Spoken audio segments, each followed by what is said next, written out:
Salam sobat-sobat terkasih. Kali ini kita akan merenungkan dari kisah perumpamaan hakim yang tidak benar. Namun sebelum itu, mari kita berdoa. Bapa yang baik, kami sungguh mengucap syukur atas kasih-Mu dan atas pemeliharaanmu dan atas penjagaanmu bagi kami, hingga kami masih diberikan kesehatan. Kami sungguh mengucap syukur untuk hal itu. Dan tolonglah kami Bapa agar kami bisa memahami bagian renungan kali ini, dan bantu kami Bapa buka pikiran kami dan buka hati kami, sehingga kami bisa menerapkannya di dalam kehidupan kami.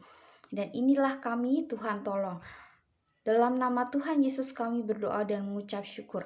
Haleluya. Amin. Renungan kali ini terambil dari Lukas 18 ayat 1 sampai 8. Namun kita tidak akan membacanya. Dan izinkan saya untuk meringkasnya bagi kita semua. Dikisahkan ada seorang hakim yang tidak takut akan Allah dan tidak menghormati siapapun. Suatu hari, ada seorang janda yang mendatanginya untuk meminta pertolongan agar perkaranya dibela.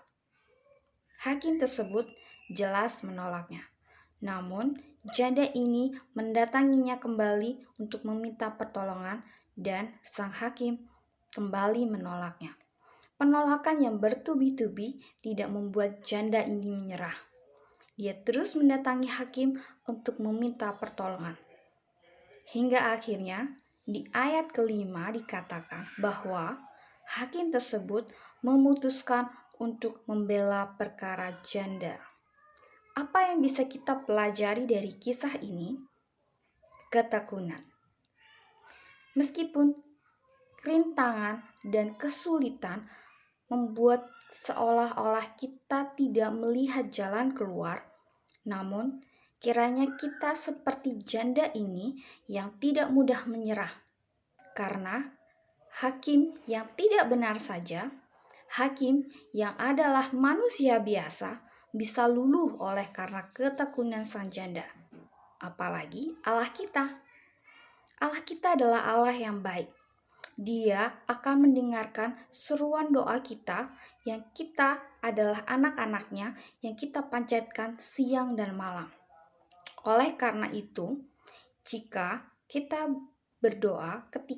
berdoa dan tidak atau belum dikabulkan, maka kiranya kita tidak mudah menyerah. Kita berdoa kembali besok harinya dan berdoa kembali besok harinya. Karena apa? Karena dikatakan bahwa di ayat yang ke-7, Yesus berkata, Allah tidak pernah mengulur-ngulur waktu untuk menolong kita. Waktunya adalah tepat, dan jawabannya adalah seturut dengan kehendaknya sesuai dengan kebutuhan kita. Jika kita bertekun dalam doa, Allah yang adalah Allah yang baik pasti akan mengabulkan doa kita sesuai dengan waktunya. Mari kita berdoa. Bapa yang baik, kami sungguh mengucap syukur kami mempunyai Allah yang begitu mengasihi dan menolong kami. Dan Tuhan tolonglah berkatilah kami agar kami bisa belajar bertekun. Baik itu bertekun dalam doa, bertekun dalam iman, dan hanya mengandalkan Engkau saja sebagai satu-satunya tempat perlindungan, satu-satunya tempat jawaban kami.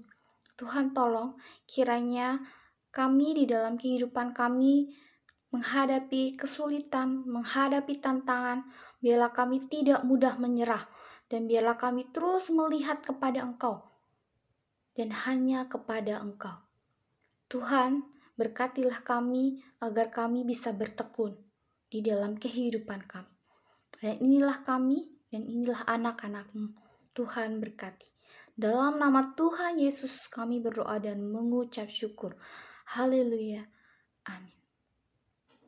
Tuhan Yesus memberkati.